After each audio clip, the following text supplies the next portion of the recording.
What's up mga kausap? Welcome ulit sa Usapang Minivan. At ngayong araw, it's 4:37 PM na dito sa San Ildefonso, Bulacan. At napakainit ang araw, Ayan o, grabe. Ang init.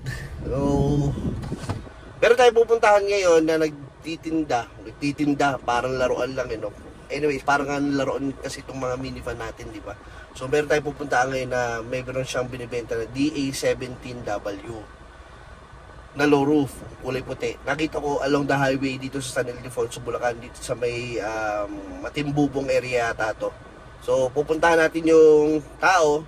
Kung sakaling napapanood nyo itong video na to, malamang na pumayag siyang i-video yung kanyang sasakyan. So pupuntahan natin kaya sana pumayag. Sabihin natin na i-video natin yung kanyang sasakyan. Malay mo mabenta natin through YouTube yung kanyang sasakyan. So let's go!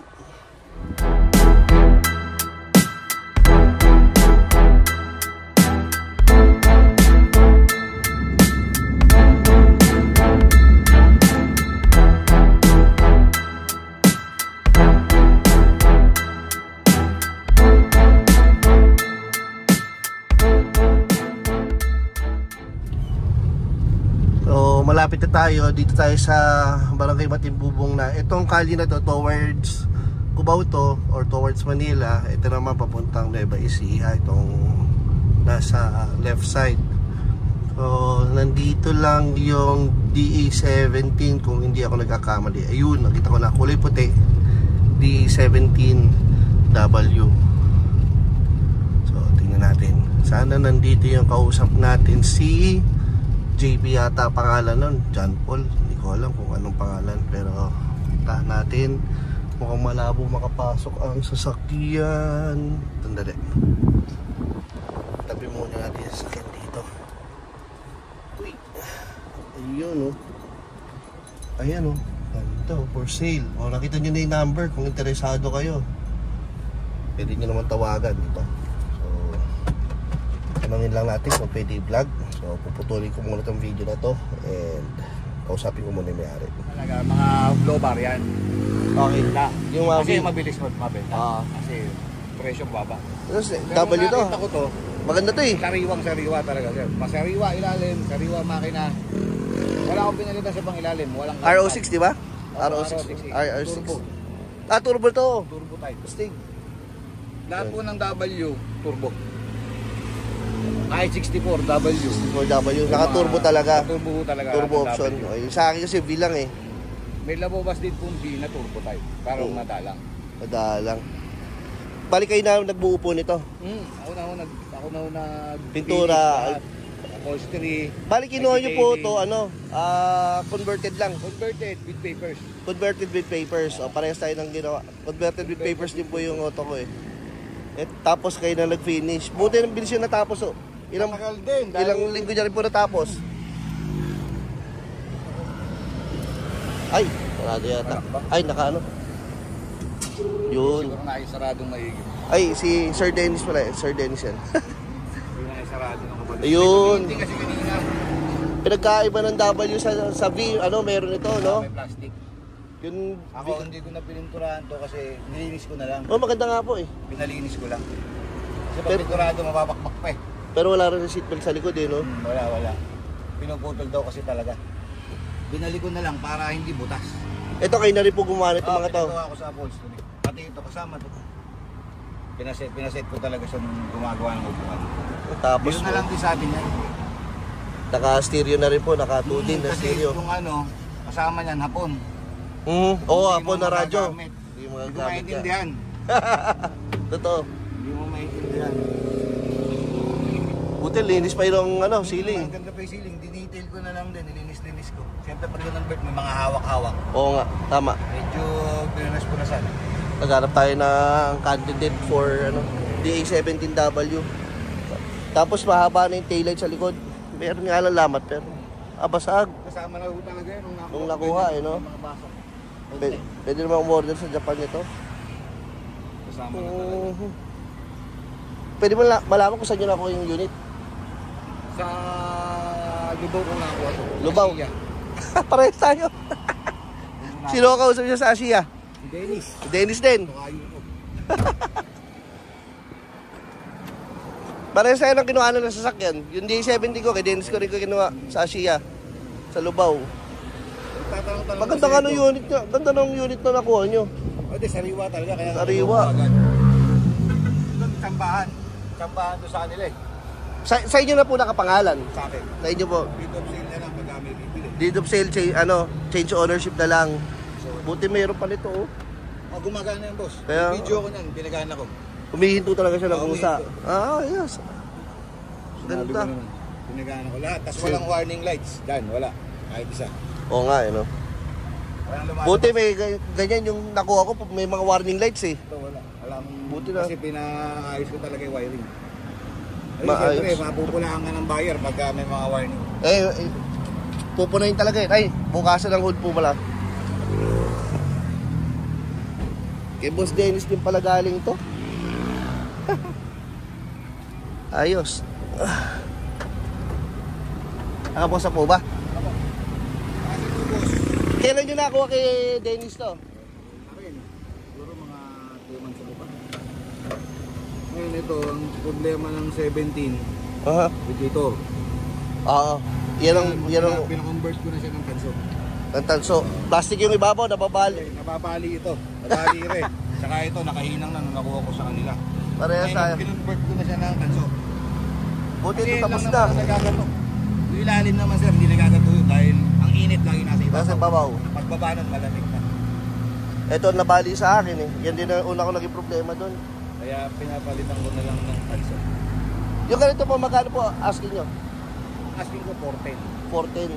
Pero hanggang sa tayo presyo. Ang sagad ko dyan boss talaga, malaki inabot din ng ako ng lahat. 400 din talaga sagad ko. Para makikita ng mga konti. Sabay, naiintindihan ko naman po kayo. naman tayo.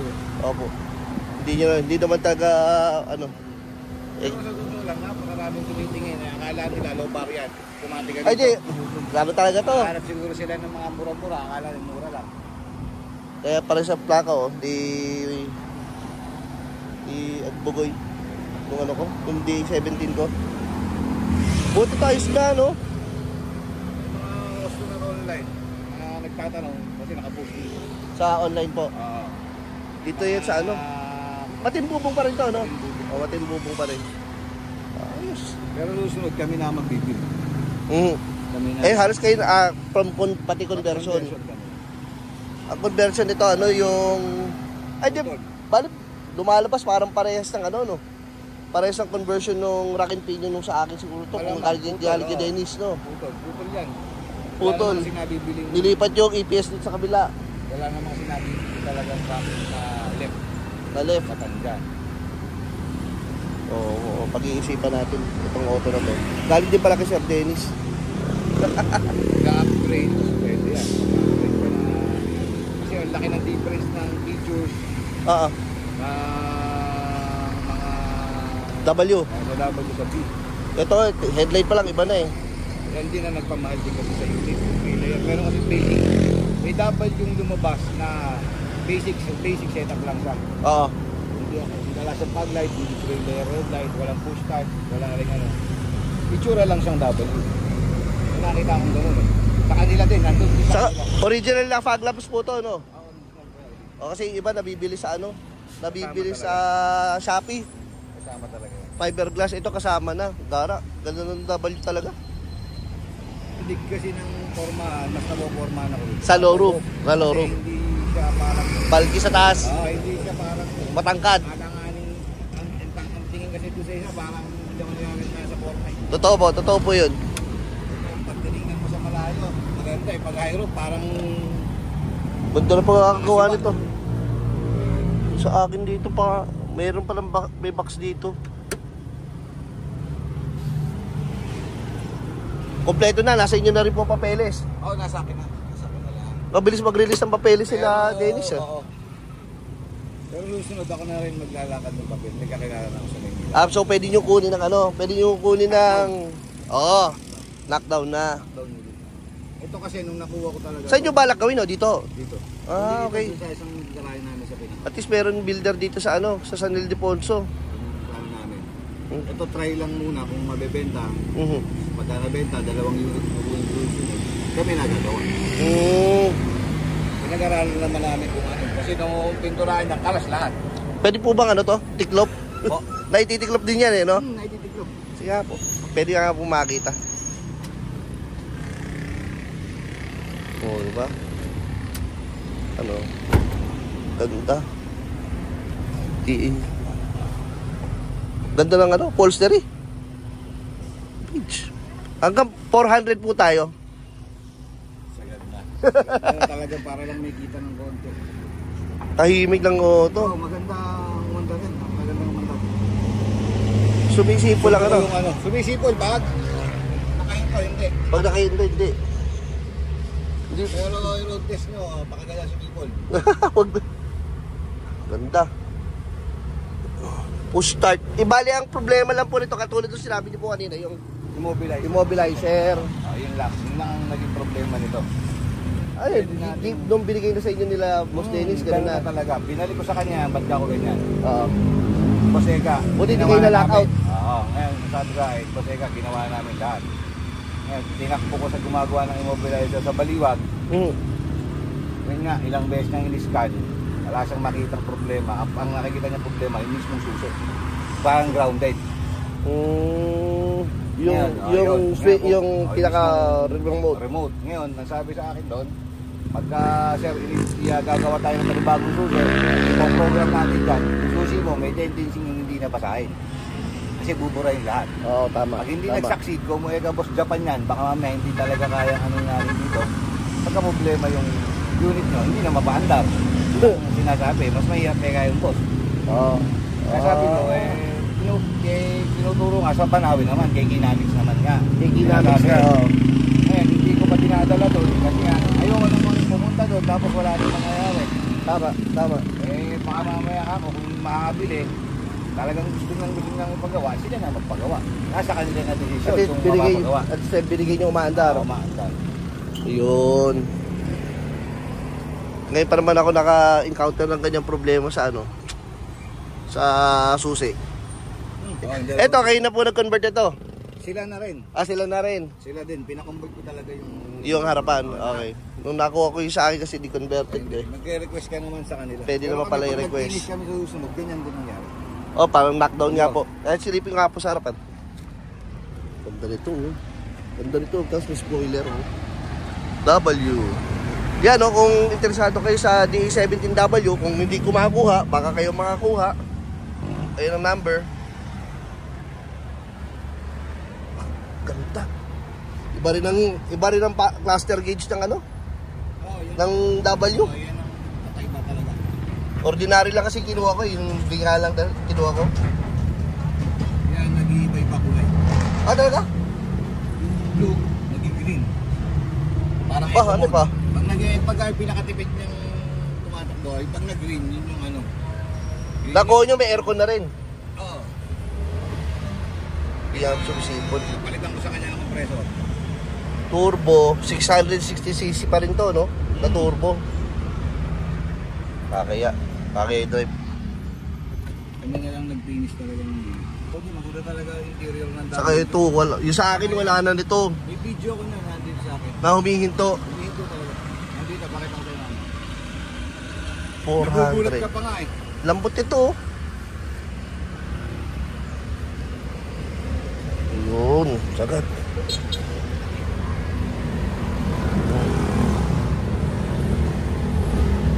$400. Anyways, kung hindi ko naman buto, baka may mauna pa sa akin eh. Ayos. So, wala, kung hindi ko abutan, baka kayo mas maraming pera. Yun, nandiyan naman yung cellphone number ni Sir Dennis. Kasi Japan din ang may release ito, kaya may papeles ka agad. Patay. Boss Dennis, ito po. Isa pa power side mirrors. Power side mirrors na yung mga W. Kala ko naka disc brake. Drum brake din pala, pero naka max. Disc brake. Harapan. Low roof. Ito ba kasama to, Sir Dennis? kasama yan. Nung nakuha nyo? Kompleto kasi sabi ko sa kanya, ayoko ng plug. Saka yung wing, oh. Ganda ng wing. May plaka na. Every wagon, DA17W kasi. Kaya every wagon. Every lang pag DA17B. Kung di ako nagkakamali. May side skirt. Naka 3 layer na headlight. High beam, low beam, signal light, park light, fog lamps. Plaka, kita nyo naman, meron ng plaka to. Kaya lang nakapangalan na kay Sir Dennis na may-ari nitong sasakyan. Ganda. Yun nga lang, may problema sa, yun sabi niya, may problema sa immobilizer. Hindi mo pwede unlock gamit yung remote. Kailangan mo pang, kung gusto mong paganahin yun, dadali mo kay Kinamix. Pero napapaandar, nakakapasok ka naman, sakyan, sususi mo, doon ka dadaan sa passenger. Yan na. Ito mga boss, titesting daw natin yung ABS. Umihinto talaga siya, no?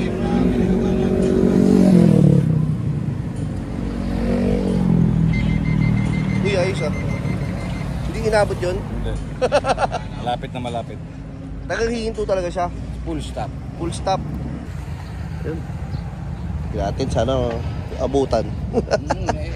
Kaya maganda, wala kang mga errors. Tapos maganda pang ilalim. Mga gulong, yung gulong niya yung Japan pa rin. Japan pa rin. Yung Japan pa rin. At least, Japan pa rin. o Toyo tires ah. Maganda pa na may gulo. Boss Dennis, maraming salamat po pala. Sige, okay. Thank you po ulit. At ayun na nga mga kausap, galing na tayo doon sa kay Sir Dennis, yung may-ari ng DA17W na binibenta. Kung kayo po ay gustong bumili ng DA17W at renovate na at hindi nyo na kailangan mag-antay ng 3 to 4 months kasi di ba sa mga builders 3 to 4 months yan bago nila matapos.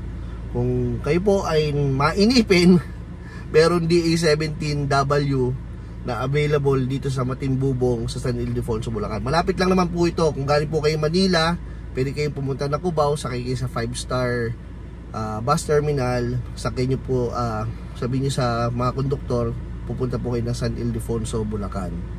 Okay, tapos pababa po kayo sa barangay Matimbubong, along the highway, nasa right side, along the highway, nasa left side, makikita nyo po itong sasakyan na to. So kung kayo po ay di sure, madali lang naman to, parang kung magbabas po kayo is 1 hour and a half lamang naman yung biyahe. Tawagin nyo na lang po yung number na nasa screen na ito. Kontakin nyo po Sir Dennis at maaari mag-usap kayo, pwede kayo magkita at baka magustuhan nyo yung unit. Yung unit, nagustuhan ko yung unit kasi wala siyang mga warning lights. Yung ano sabi niya dito, yung sensor dito sa may yung completely nagpapahinto ng sasakyan, umaandar ng kara. So si Bugoy nga hindi nga umaandar yung ganun niya. So baka sakali magustuhan ninyo and magkasundo kay Sir Dennis. Okay, maraming salamat sa panonood. Shout out kay Resty Von Cruz na matagal na nagpapa-shoutout at sa wakas shoutout din kita kay Joms F, Joms Cartero ba yun? Oo. Maraming salamat sa panonood. Isa na rin po yung content creator si Ship Vlogs, ganun din. Maraming salamat sa iyo Brad. Sana parehas tayong sabay tayong matapos yung sasakyan natin. And mapasyalan ko rin sa sasakyan mo at pwede mo rin naman pasyalan yung sasakyan ko. So maraming salamat sa lahat na nanonood. God bless everyone. Sa susunod na vlog, kay Bugoy naman tayo.